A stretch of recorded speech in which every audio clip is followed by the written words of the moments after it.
Diletos amigos, saudações a todos. Hoje eu tomei esse lugar por um bom motivo. Esse é o nosso episódio especial, é o episódio de 1 ano do Semcast. E acho que fazendo jus ao idealizador desse projeto, né? Então hoje o entrevistado é o nosso apresentador. Anderson, bem-vindo. Muito obrigado pelo convite, me sinto muito honrado de estar aqui desse lado da mesa e muito orgulhoso também. Não viu nada ainda. Bom, eu acho que eu vou, para apresentar o Dr. Anderson, né, porque ele sempre foi o apresentador. O Anderson é um neurocirurgião, né, formado e nascido em Uberaba, em Minas Gerais. E eu tenho a honra, né, e o prazer de conviver com ele há mais de 25 anos.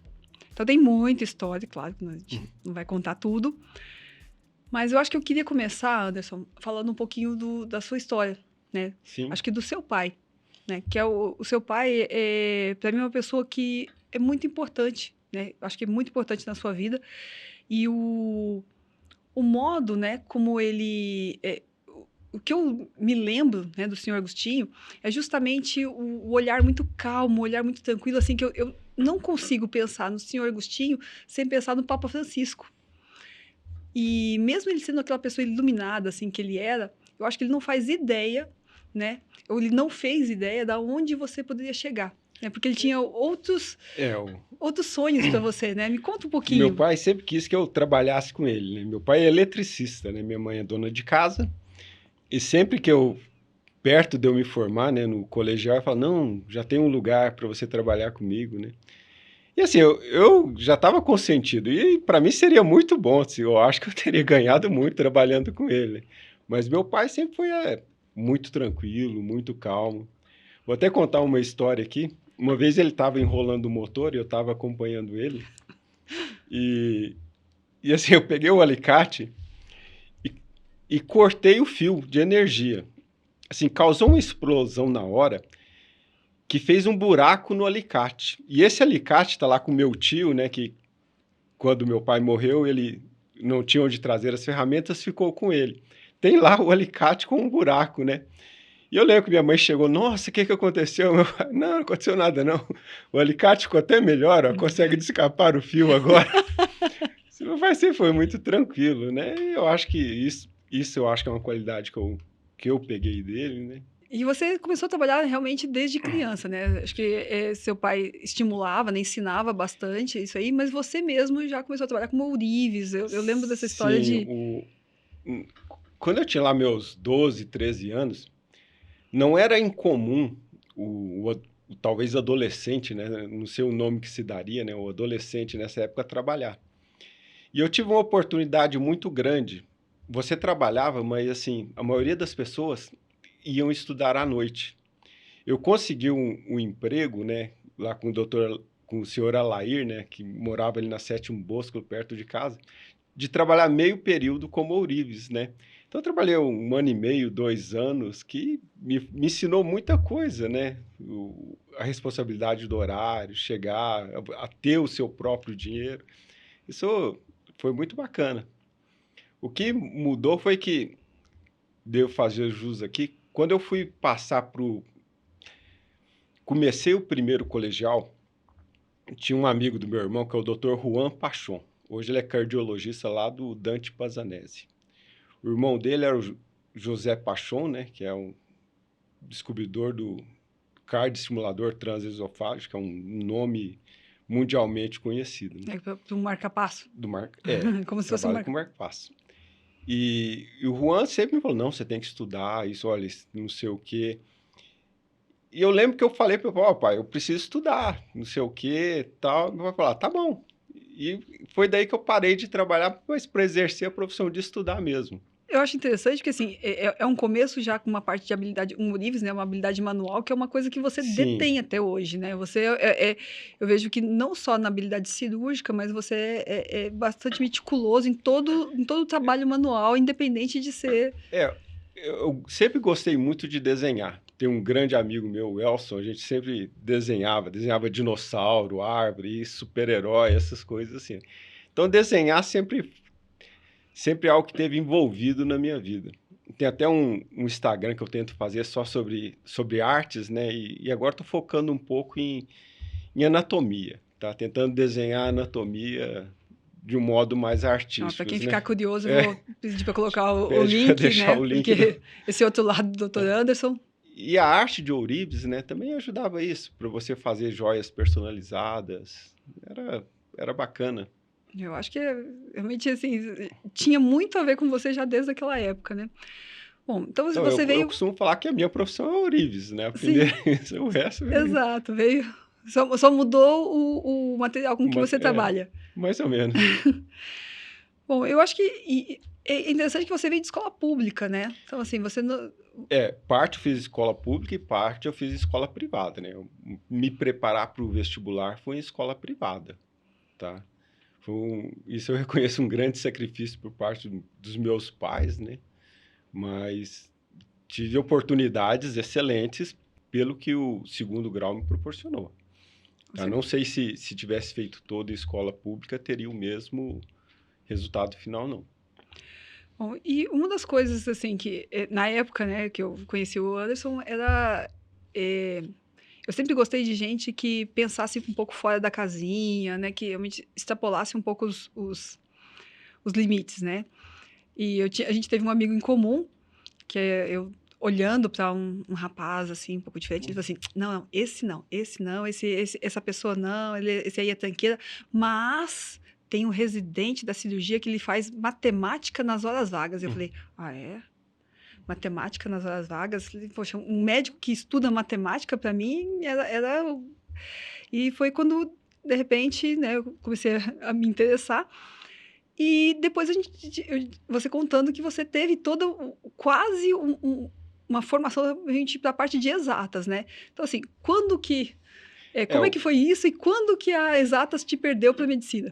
Eu queria fazer engenharia, tá? Na verdade, sim, eu descobri que eu queria fazer engenharia quando eu estava lá no segundo ano colegial. Eu vou ser bem sincero, e foi uma prima minha, a Cristina, que ela falou para mim que eu tinha que prestar vestibular. Quando eu entrei no primeiro, eu não sabia realmente o que era vestibular quando eu fiz o primeiro colegial. Bom, eu também, na verdade, eu achava que a Eu, gente ia do colegial para a faculdade sem prestar então, nada também, era uma e ignorância. ela me falou, não, você tem que prestar vestibular, não sei o quê, você tem que escolher alguma coisa. E hoje, né, a gente tem filhos e é complicado falar isso, né? O ideal seria falar isso por uns 30 anos. Né? E eu falei, não, então eu vou fazer engenharia.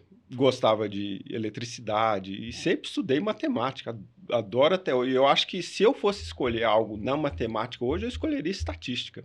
Queria fazer, que eu acho que é o que explica muita coisa, né? Pelo menos estatisticamente você fica confortável com esses números, né?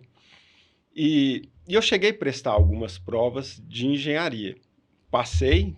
Quem tiver aí, né, pode olhar no caderno da Folha Fovest de 1990 para 91, meu nome está lá nos aprovados em mecatrônica. Só que, por exemplo, diferente do seu pai, eu ficava assim, como que eu vou fazer isso? Como que eu saio de Uberaba para em São Paulo para fazer a faculdade? Enquanto eu pensava nisso, saiu um segundo resultado. Nessa época eu prestei o colégio militar, passei na SPSEX, porque não tinha entrada direto na AMAN. E falei assim, bom, já tem um lugar para ir, né?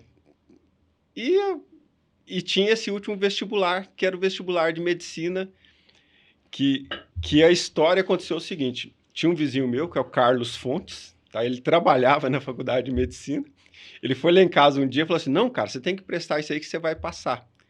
Pegou meus documentos. E ele fez a inscrição para mim. Você Assim, como do absurdo a pessoa ser médico por acaso. Mais ou menos. E ele foi lá fazer, não, sua inscrição, se não sei o quê, não sei. E eu lembro que eu estava me preparando para prestar a prova no ITA, que é o lugar que eu queria ir. Falei, não, tem que passar isso. Só que realmente o ITA sempre teve aquele, não, vestibular mais difícil, né, não sei o quê. E bateu esses dois vestibulares, né? Eu acho que eu dei uma fraquejada nesse dia. Falei, deixa eu prestar medicina aqui. Aproveito e vejo amigos meus de colegial que estavam prestando também. E tudo bem, prestei, mas sem muita expectativa, né? E lembro que faltando assim, uns 10 dias, porque a SPSEX começava dia 1º de fevereiro. E o resultado do vestibular lá de Uberaba saiu uns 10 dias antes. E assim, tava eu, um colega meu, e alguém veio lá, você passou. Eu falei, passei, o quê, né? O José Tadeu, um grande amigo meu, foi lá, foi me dar os... Não, você passou, parabéns, não sei o quê. E eu fiquei esses 10 dias já com a mala Indeciso. indeciso o que eu fazia da minha vida. Se ia para a carreira militar. Para a carreira se ia... militar, eu fazia medicina. Eu já estava com a... tinha tipo um enxoval que a SpaceX solicitava que você levasse. Tá? Já estava pronto, estava lá assim. Fiquei 10 dias, né? Assim, conversando com meu irmão, conversando com um punhado de gente, falou, ah, não, faz. Eu acabei optando medicina por pode ser uma medicina. boa carreira, né? Quem sabe? Na verdade, assim, eu vou ficar em casa, não vou ter custo. E foi que eu optei por começar o curso de medicina, né? E como é que foi nesse curso? Que a gente fez faculdade, né? Uma faculdade Então, do qual é pouco, o pessoal é pouco orgulhoso da FMTM, né? assim, Então, assim, tem dois caras muito orgulhosos aqui. é uma excelente escola, tá? É. Quando eu entrei, ainda era uma autarquia. Não era uma universidade, era uma escola de medicina. Quem não conhece lá, a escola de medicina era uma cadeia. E foi feito da cadeia uma escola de medicina. Tá? Então, assim... E foi muito bem. A única coisa que eu senti no começo é uma adaptação muito difícil, né? Eu acho que não houve um preparo da minha parte para começar a fazer um curso de medicina. Hoje eu vejo que, por exemplo, se eu tivesse estudado um pouco mais, né, no sentido assim de um conhecimento geral, entrar na faculdade com uns 25 anos, eu acho que eu teria aproveitado mais o curso. Engraçado que é uma sensação que a gente tem, né? Não sei se os novos alunos de medicina, mas que a gente entra novo demais. Né? Eu entrei também com 16 para 17 anos e aquela minha sensação de que se eu tivesse tirado um ano, entre aspas, perdido e ficado um tempo fora, estudando língua, tudo, talvez essa maturidade tivesse feito diferença. Então, isso eu não tinha. E eu acho que maturidade ainda falta um pouco ainda. Nem vou contar que você explodia a enfermaria. Olha, no sentido figurado, para ninguém interpretar errado que eu causei algum dano ao patrimônio Exato. público. E assim, eu acho que se eu tivesse entrado um pouquinho depois, eu teria aproveitado melhor. Seria mais segurado. Não cheguei a fazer cursinho, também entrei com 17 anos, o que, de certo modo, é pesado. Eu acho que devia até ser proibido hoje. Não, bicho, guarda sua vaga, volta daqui uns 5 anos. Não, e a ideia que a gente tem da medicina, por ser uma formação muito longa, né? Você vê, vou falar, você fez 6 anos de medicina, fez 1 ano de estágio em cirurgia geral, mais 2 anos de residência em cirurgia geral, mais 6 de neurocirurgia, 5... 4 anos, 4 né? anos, mais 2 na beneficência. Né? Então, você vê, o tempo de formação. Então, quando a gente é mais novo, a gente olha para frente e fala assim, nossa, não vai dar tempo. Mas, pensando retrospectivamente, o que seria 1 ano, 2 anos para gente que fica estudando o tempo todo o resto da vida. Então, né? Mas só olhando para trás, não tem como... É que o preparo, né? O preparo para uma atividade... Quando a gente é novo, né, a gente acha que tem que cair logo no mercado de trabalho, de fazer as coisas rápido. E eu acho que isso a gente pula etapas. Sim. Tá? Eu sempre quis fazer cirurgia antes de fazer neurocirurgia. Tá? Na verdade, eu queria fazer cirurgia, mas eu ia prestar cirurgia plástica. Então, queria tá fazer vendo? cirurgia plástica. Como era, o Anderson, realmente, eu o conheci justamente porque, assim, ele era o futuro residente da cirurgia plástica, né? Na verdade, sim. Quando eu voltei do serviço militar, tem 1 ano que eu fiz aí serviço militar, né? Servi a Marinha, fiz o Hospital Naval de Brasília, né? Servi lá 1 ano. Quando eu voltei, eu não passei na prova de cirurgia de Uberaba. Mas eu passei em outros lugares. Só que tinha um residente, o Alcione, não sei se você lembra dele. Sim, o Alcione foi meu R+. Ele foi seu R+, não foi o Leandro? Ele é acima do Leandro. Então. E ele me ligou e falou, olha, eu passei aqui, mas passei em plástica, tem um estágio, eu só consigo fazer se alguém fizer o estágio. E eu passei em outros lugares. Só que como eu havia dado a minha palavra, eu me comprometi a ficar em Uberaba. Tá? Falava de escoteiro. E, mas assim, eu dei a palavra antes de passar em outros lugares. Mas depois, como as filas de cirurgias rodam, né? E passei em bons lugares que dariam boas recomendações. E o meu primeiro estágio em cirurgia foi na neurocirurgia, que era um negócio que eu já vinha pensando comigo. Nossa, neurocirurgia é um negócio muito bacana. Nossa, é muito legal.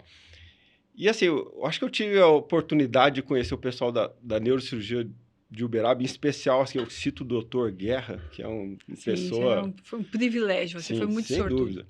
E eu falei, não, é isso que eu quero fazer. É isso que eu quero fazer, sabe? E aí, daí que eu decidi. Eu falei, não vou fazer plástico mais não, vou fazer neurocirurgia. Só que a gente não tinha residência em neurocirurgia. Então, eu passei um punhado de tempo pensando, como que eu vou fazer neurocirurgia, né? O bom de Uberaba é que, assim, a cirurgia geral é muito boa, tá? Então, a cirurgia geral a é cirurgia geral. Tanto cirurgia é que, geral. assim, tinha uma especialidade que era aparelho digestivo, não tinha Sim. outra. Então, tinha assim, uro, né, eu acho.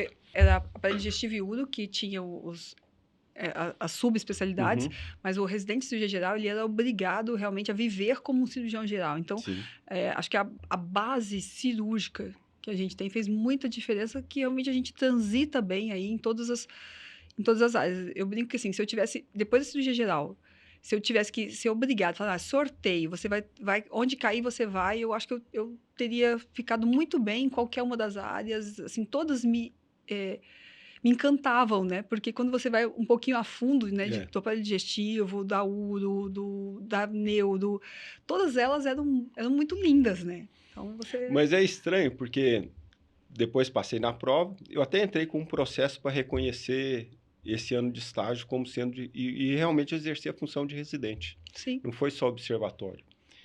E talvez eu tenha sido a vanguarda, porque atualmente são 3 anos a cirurgia geral. Nem sabia que tinha nada. Então o pessoal deve...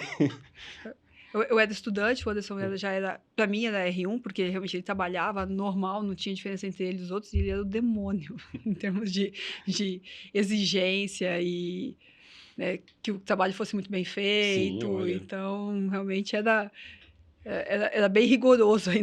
Mas...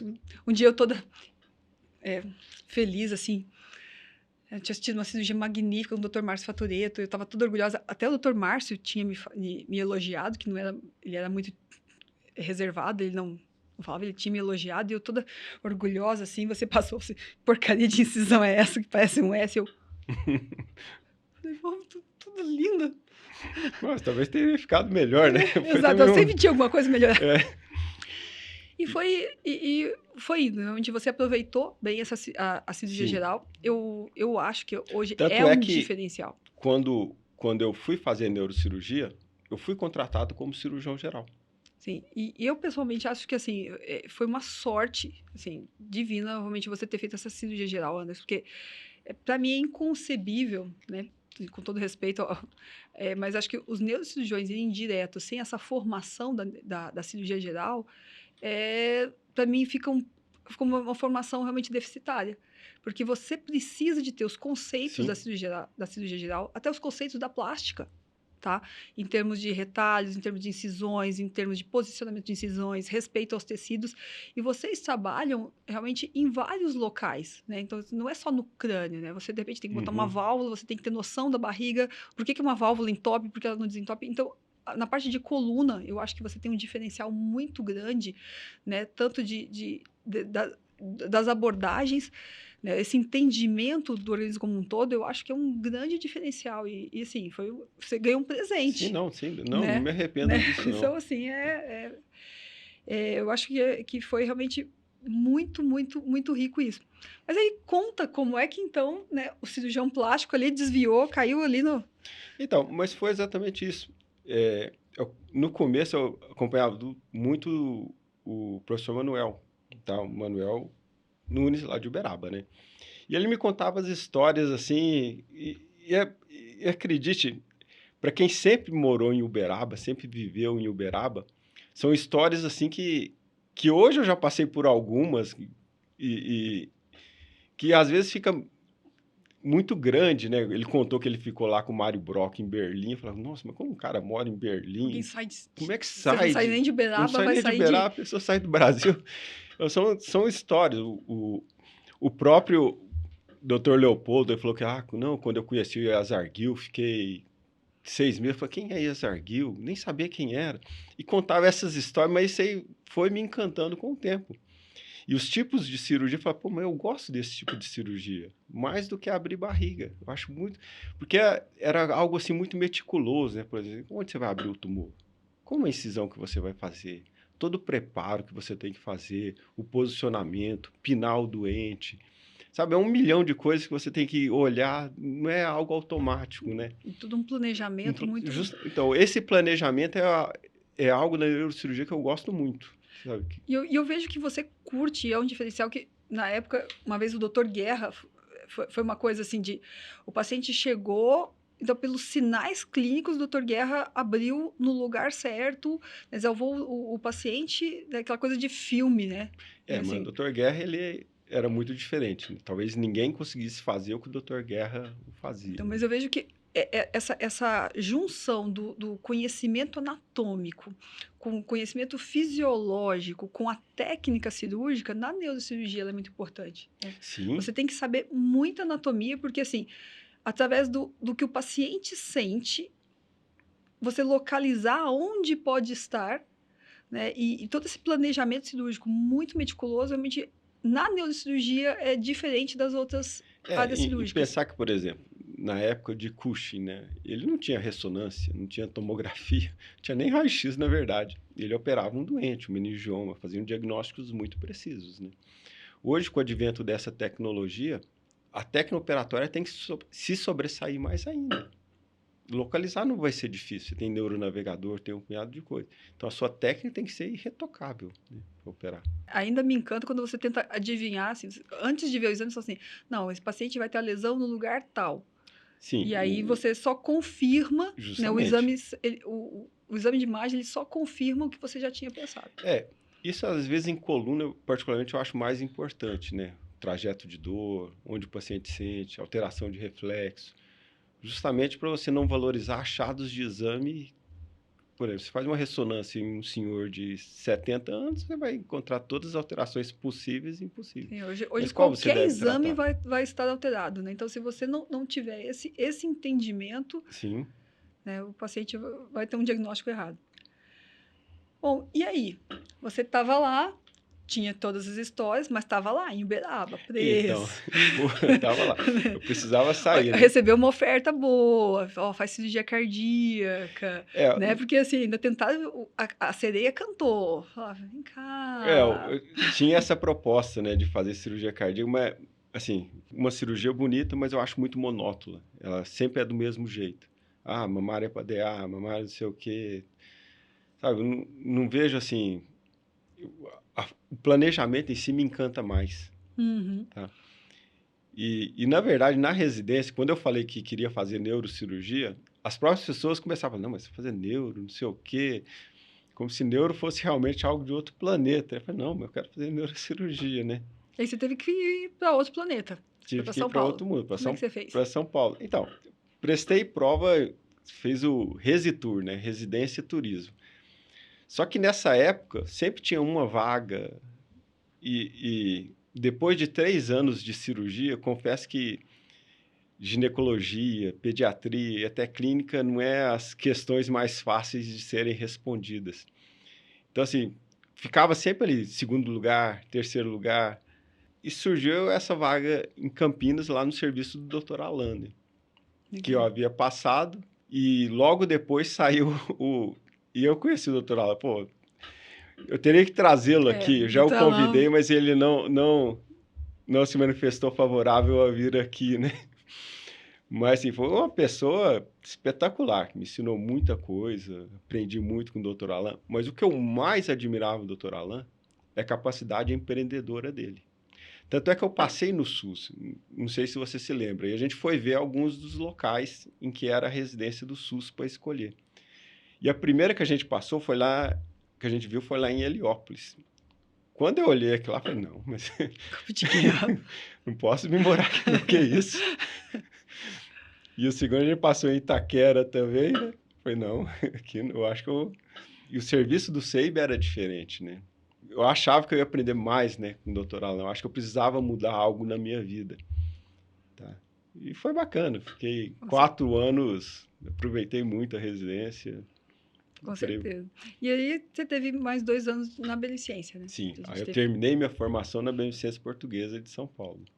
Havia o concurso, né, da pós-graduação, né, lato sensu lá na Beneficência. E assim, o concurso era mais ou menos para quem já era da Beneficência, era um concurso meio pro forma. E eu fui lá prestar a prova. A sorte que o Dr. Godoy, que era o chefe do serviço, ele era muito amigo do Dr. Brito, lá de Jundiaí.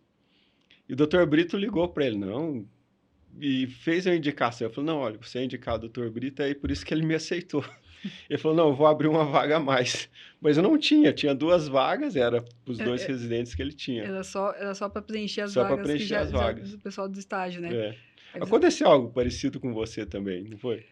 Não, na verdade... De ter a doutora Vera falou, você é encaminhada pelo doutor tal? Não, eu dei foi sorte, porque assim, eu queria fazer com a doutora Vera, era a pessoa tal, e eu sempre fui muito sem noção, né? Eu brinco que a minha análise de risco é bastante falha, porque eu acredito que vai dar certo e eu só vou.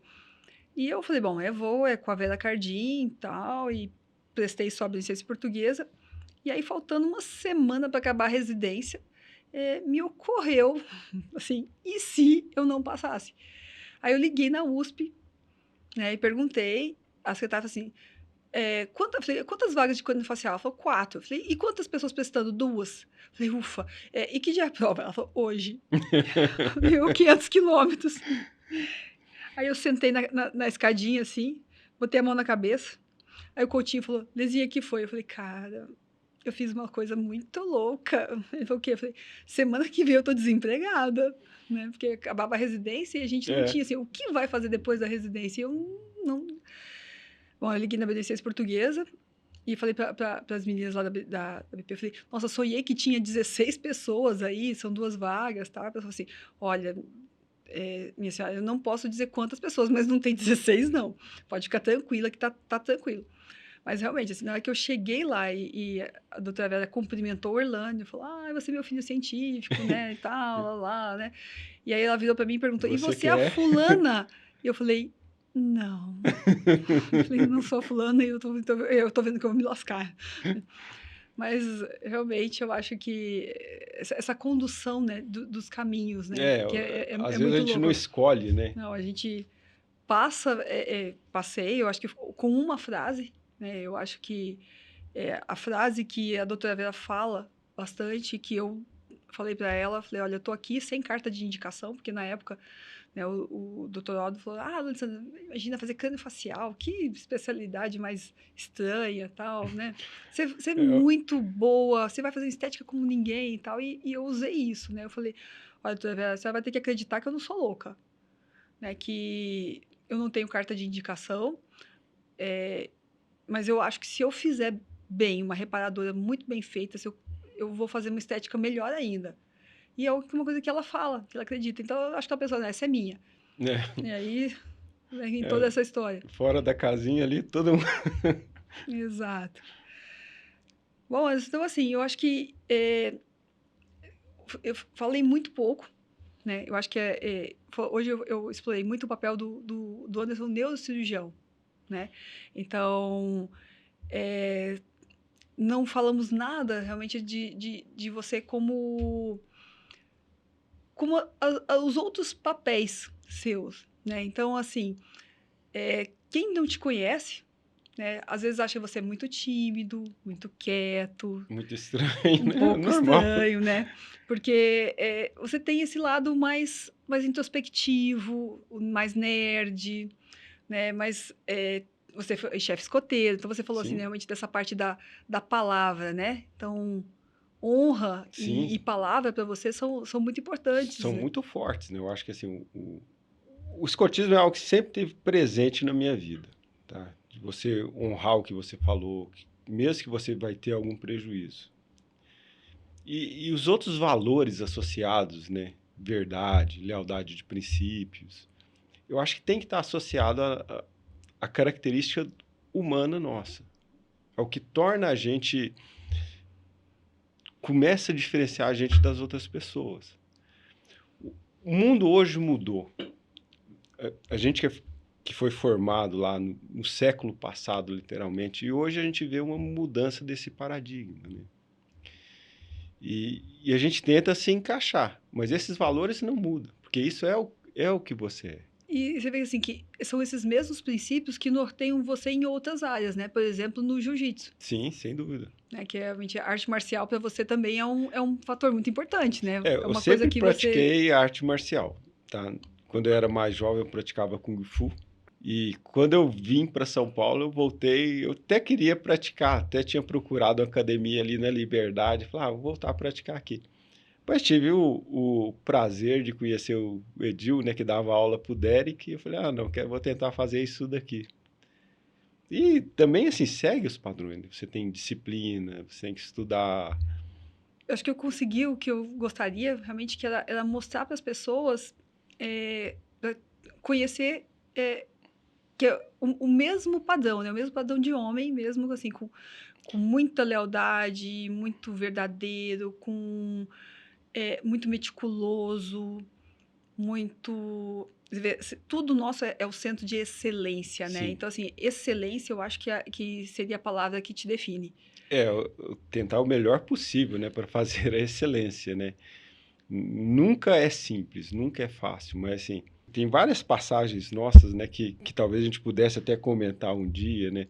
Sobre um dia que operou-se uma criança e precisava colher um líquor lá na BP, só que a criança, na época a BP atendia SUS, você que tinha que colher, a gente foi lá. Então você perde um tempo muito grande, mas assim, você tem que fazer as coisas com excelência. E sacrifícios são necessários para isso, né? Não consegue realmente ter excelência sem ter essa parcela de sacrifício, né? Então, eu acho que é isso, sim. Eu acho que eu gostaria realmente de agradecer bastante a você. Eu acho que o Semcast é um desejo, né? Um sonho seu de realmente de trazer informação com excelência, né? Então, informação médica com excelência, trazendo ela de forma verdadeira, realmente nesse mundo tão cheio de informação, de especialistas em tudo, de pessoas que hoje se arvoram aí de um conhecimento que às vezes, né, nem seja tão profundo, né? Então acho que é um projeto muito bonito que a Clínica 100 apoia bastante e faz questão, né, desse projeto. Então eu te agradecer aí um ano de eu que agradeço, ainda mais ser convidado para esse episódio especial de 50 episódios aí, para mim é uma grande honra. E assim, o Semcast, né, quando ele foi projetado em conjunto, não é uma ideia minha, tá? E mesmo que se fosse só ideia minha, não estaríamos aqui hoje, não estaria talvez num papel, no máximo.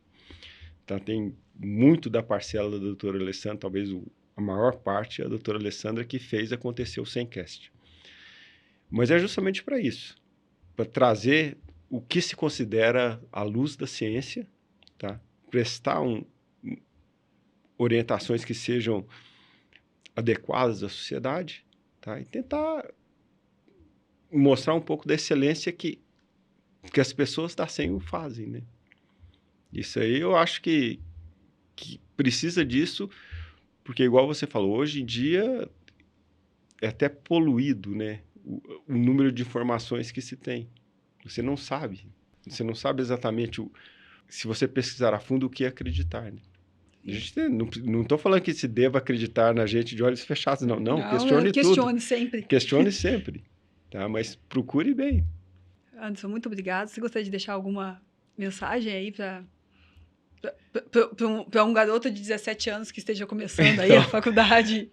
Eu queria deixar uma mensagem, sim. Independente do que... As pessoas, eu acho que assim, quando eu tinha meus 17 anos, eu talvez não projetava, né, o que eu iria fazer com 50 anos. Eu acho que talvez ele falasse, o que eu vou fazer? Talvez seja até morto, não sabe.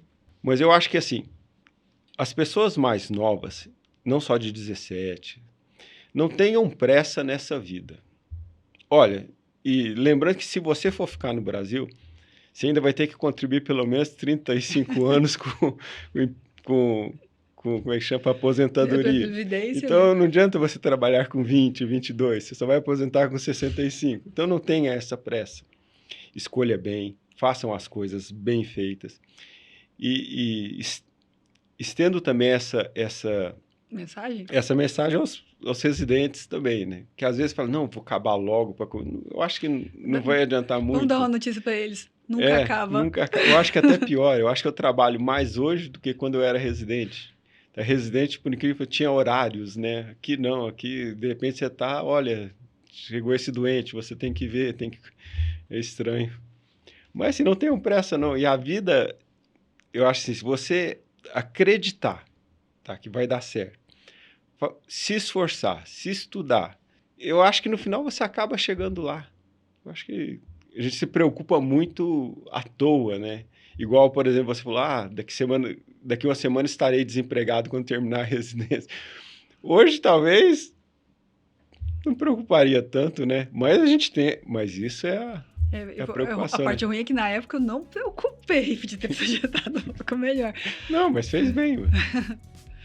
Economizou rugas. Exato. E é aquela coisa, acho que é acreditar e fazer com excelência. Então, muito obrigada e vemos vocês no próximo episódio.